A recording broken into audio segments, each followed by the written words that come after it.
साथ कब तक इस तरह का जुल्म किया जाएगा? सब बताओ ना। सब लोग हमारे सब चैलेंज करते जा रहे हैं, सब अरे मुझे यकीन मानो, मीरा रोड के नॉन मुस्लिम भाइयों ने भी मुझे फोन करके बोला, वारिस भाई आप आइए यहाँ पर देखिए किस तरह से प्रोटेक्ट करना चलता है।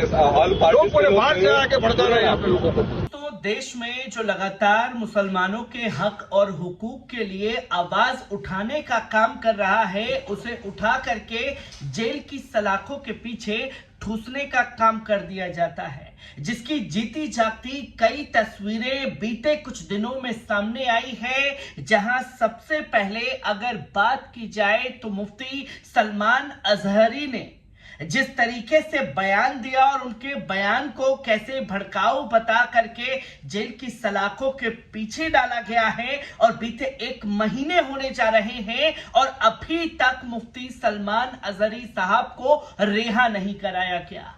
और दूसरी अगर बात की जाए तो कैसे बरेली शरीफ में मौलाना तौकीर रजा खान ने ऐलान किया तो उनके ऊपर रासुका तक लगाने की बातें कही जा रही हैं, तो वहीं मुफ्ती सलमान अजहरी से मुलाकात करने वाले AIMIM के पूर्व विधायक वारिस पठान जिस तरीके से बीते दिनों में हर मुद्दे पर बेबाकी से अपनी राय रख रहे हैं, उसका भी खामियाजा अब वारिस पठान को भुगतना पड़ गया है। जहां वारिस पठान को मीरा रोड जाने से रोका जाता है और उन्हें हिरासत में ले लिया जाता है। किस तरीके से मीरा रोड पहुंच करके धरना प्रदर्शन पर बैठे वारिस पठान, पहले इस वीडियो पर नजर डालिए। हमारे लोगों के साथ कब तक इस तरह का जुल्म किया जाएगा? सब बताओ ना। सब लोग हमारे सब चैलेंज करते जा रहे हैं, सब अरे मुझे यकीन मानो, मीरा रोड के नॉन मुस्लिम भाइयों ने भी मुझे फोन करके बोला, वारिस भाई आप आइए यहाँ पर देखिए किस तरह से प्रोटेक्ट करना चलता है। लोग पूरे बाहर से आके भड़का रहे हैं यहाँ पे लोगों को। ऑल पार्टीज के लोग थे और साथ आप वहाँ पे जाएंगे तो भीड़ जम जाएगी। 3 के बाद 149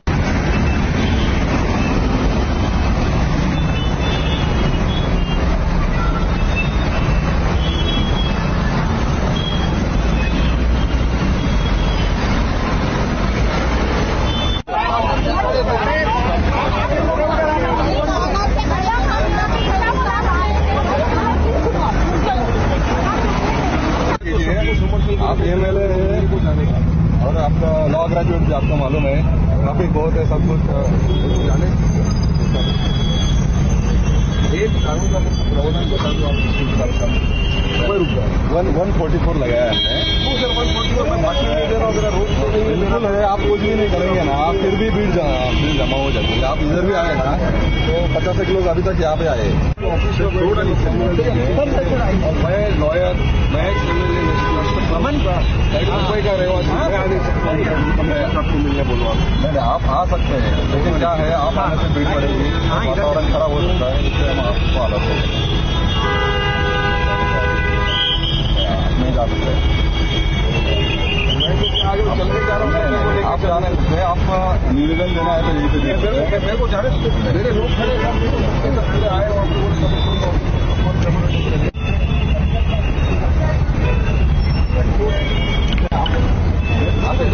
आपने देखा कि किस तरीके से वारिस पठान जो हैं धरने प्रदर्शन पर बैठे, और ऐसे समय पर मीरा रोड जाने पर अड़े वारिस पठान जब बीते जनवरी के महीने में प्राण प्रतिष्ठा के नाम पर यात्रा निकाली जाती है, और यात्रा के दौरान कैसे मुसलमानों की दुकानों पर हमले होते हैं, और मुसलमान जब मीरा रोड से उन दंगाइयों को खदेड़ने का काम करते हैं तो पुलिस की एक तरफा कार्रवाई भी मुसलमानों के खिलाफ होती हुई दिखाई देती है। और फिर लगातार जो जहर बोने वाले लोग हैं, जो इस्लामोफोबिया फैलाने वाले लोग हैं और जो इस्लाम से नफरत करने वाले लोग हैं, एक एक करके तमाम जहरीले मीरा रोड पर जहर उगलने के लिए पहुंचते हैं, मुसलमानों को उकसाने की कोशिश करते हैं, तमाम तरीके की धमकी देते हैं, नरसंहार तक का ऐलान करते हैं, हम ये कर देंगे, हम फलाना कर देंगे, हम ढिमकाना कर देंगे। पर पुलिस की कार्रवाई उधर नहीं होती, बल्कि उन्हें खुला लाइसेंस दिया जाता है कि बेटा जाओ नफरत फैलाओ। और जब इस नफरत का जवाब देने के लिए वारिस पठान वहां पहुंचते हैं तो उनके हिरासत में लिया जाता है। उन लोगों पर कोई लगाम नहीं लगती। और कैसी कैसी धाराएं वारिस पठान पर लगाई गई, पहले इस वीडियो पर भी नजर डालिए। देखिए साहब, मैंने 8 दिन पहले कहा था कि मैं 19 फरवरी के दिन मीरा रोड आऊंगा, पुलिस कमिश्नर साहब को मिलूंगा, एक निवेदन दूंगा। निवेदन ये कि भाई मीरा रोड में जो इतने बीजेपी के नेता बाहर बाहर से आए, भड़काऊ भाषण दिए, जिसका अंजाम हमने सबने देखा कि किस तरह से बेगुनाह बेकसूर कुछ मुसलमानों की दुकानों को जला दिया गया। तो हमने कहा मिलेंगे आपसे और हम आपसे दरखास्त करेंगे, रिक्वेस्ट करेंगे इनको आने से रोका जाए और इनके ऊपर FIR किया जाए, सख्त कानूनी कार्रवाई की जाए। तो जाने का मैंने बोला, तो आप देखिए 2 दिन से मुझे लगातार मुसलसल नोटिस भेजे जा रहे हैं। कल मुझे मुंबई पुलिस की तरफ से आया 149 का आया, मीरा भयंदर की तरफ से आया 149 का, आज सुबह में मुझे 144 का नोटिस दिया जा रहा है, मुझे 153 लगाया जा रहा है। और इतना ही नहीं, जब मैं यहाँ से जा रहा हूँ वहां पर तो ऐसा लगा मुझे तो दहसर चेक नाके पे पहुंचते ही कि पूरा जैसा कोई बहुत बड़ा आतंकवादी आ रहा है, पूरी तरह से पुलिस ही पुलिस खड़ी है। अब मेरे कुछ लोग थे वहां पे खड़े थे, मुझे कहा कि नहीं आपको आगे नहीं जाने दिया जाएगा पुलिस द्वारा। मैंने कहा क्यों, मैं इस देश का पक्का सच्चा शहरी हूं, मैं एक्स MLA हूं, मैं लॉयर हूं, मैं नेशनल स्पोक्स पर्सन हूं, मैं क्यों नहीं मिल सकता जाके? जब भाजपा के नेता आके मिल सकते हैं, पुलिस कमिश्नरेट के अंदर बैठ कर प्रेस कॉन्फ्रेंस कर भड़काऊ भाषण दे सकते हैं, जिनके ऊपर केस भी नहीं होता, FIR भी नहीं होता, तो वारिस पठान क्यों नहीं आ सकता? क्या वारिस पठान को मीरा रोड किसी के बाप की जागीर है क्या? नहीं, मुझे नहीं जाने का। मुझे सीधा उठा के ले गए पुलिस स्टेशन दहसर में, जाके बिठा दिया। मेरे इतने सारे लोग वहां इंतजार कर रहे थे, मुझे मिलना था, जिनकी दुकानें टूट गई है, जल गई है, उनसे मैं मिलता, उनके दुख में शरीक होना था मुझे। मगर बीजेपी का जो असल चेहरा है सामने आ गया है कि किस तरह से बीजेपी पूरी के पूरी एंटी मुस्लिम पार्टी है। उनके नेता जा सकते हैं, भड़काऊ भाषण दे सकते हैं, भड़काऊ बयान दे सकते हैं, मगर वारिस पठान नहीं जा सकता, क्योंकि मैं मुसलमानों की, दलितों की, पिछड़े हुए वर्ग की आवाज उठाता हूं, उनकी तरफ से मैं लड़ता हूं ना, मुझे जाने नहीं दिया। तो हमने कहा कि ठीक है, उनको भी मत आने दो। अगर 25 तारीख को आए तो यकीन मानिए वारिस पठान फिर जाएगा, कोई रोक नहीं सकता मुझे। संविधान ने जितना अधिकार उनको दिया है ना, उससे कहीं ज्यादा अधिकार मेरा है। कानून सबके लिए बराबर होना चाहिए ना। उनको आने देंगे, मिलेंगे, मैं नहीं जाऊंगा। तो बस ये, फिर उसके बाद में मुझे 3-4 गाड़ी में पुलिस वाले भर के मेरे को घर तक पहुंचा के आ गए। तो उसे किस दिशा में देश जा रहा है सर? मैं चाहता हूं, मैं इस देश का पक्का सच्चा नागरिक हूं, मैं पूरे हिंदुस्तान में कहीं भी जा सकता हूं, तो मीरा रोड क्यों नहीं जा सकता? मैं बाहर क्या आ सकते?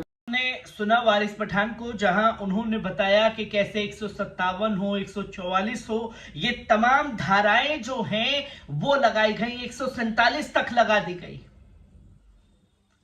और सवाल यही है कि आखिरकार उनके ऊपर क्यों नहीं कोई कार्रवाई की जाती, जो लगातार माहौल बिगाड़ने का काम करते हैं। जिसके बाद ऑल इंडिया मजलिस इत्तेहादुल मुस्लिमीन के नेता वारिस पठान को मुंबई पुलिस ने उस वक्त हिरासत में लिया जब उन्होंने पड़ोसी ठाणे जिले में मीरा रोड की कोशिश की। एक अधिकारी ने यह जानकारी दी कि मीरा रोड पर जनवरी में सांप्रदायिक झड़पें हुई थी। पुलिस ने वारिस पठान को दहसर चौकी पर ही हिरासत में ले लिया।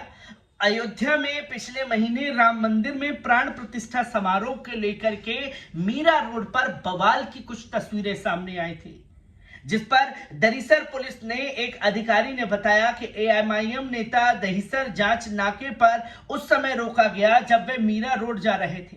उन्होंने कहा पठान को दहिसर पुलिस थाने लाया गया। कुछ समय के बाद जो है उन पर तमाम तरीके से डेलीगेशन पहुंचा और तमाम प्रेशर जो है वो बना। AIMIM कार्यकर्ता भी पुलिस थाने के बाहर जमा हो गए, लेकिन उन्हें वहां से चले जाने को कहा गया। कुछ दिन पहले पठान ने घोषणा की थी कि वे मीरा रोड का दौरा करेंगे और मीरा भयंदर वसई विरार पुलिस आयुक्त से मिलेंगे। अधिकारी ने कहा कि मुंबई और MBVV पुलिस ने उन्हें नोटिस जारी किया था, जहां उनके ऊपर कई मुकदमे लगा दिए गए और मीरा रोड जाने से रोका गया, जिस पर उन्होंने साफ कहा कि उसी दिन छत्रपति शिवाजी महाराज जयंती को ध्यान में रखते हुए पुलिस 18 फरवरी रविवार को पठान के घर आई थी। उन्होंने CRPC की धारा 149 के तहत नोटिस दिया था। पुलिस ने नोटिस के बावजूद मीरा रोड की ओर जा रहे थे, उसी समय उन्हें दहिसर पुलिस पर हिरासत में ले लिया गया। अब सोचिए कि एक तरफ नफरत के सौदागर जो हैं वो हर तरफ खुले सांड की तरह छोड़ दिए गए, और जब उनका जवाब देने के लिए कदम उठाए जा रहे हैं तो मुसलमानों पर ही एक तरफा कार्रवाई करके उन्हें रोकने की कोशिश की जाती है। चाहे मुफ्ती सलमान अजहरी साहब को लीजिए, चाहे हजरत मौलाना तौकीर रजा खान को लीजिए, चाहे वारिस पठान को लीजिए, एक तरफा सिनेरियो जो है वो 2024 से पहले शुरू कर दिया गया है। हर एक खबर को आपसे रूबरू कराता रहूंगा। दीजिए इजाजत, शुक्रिया।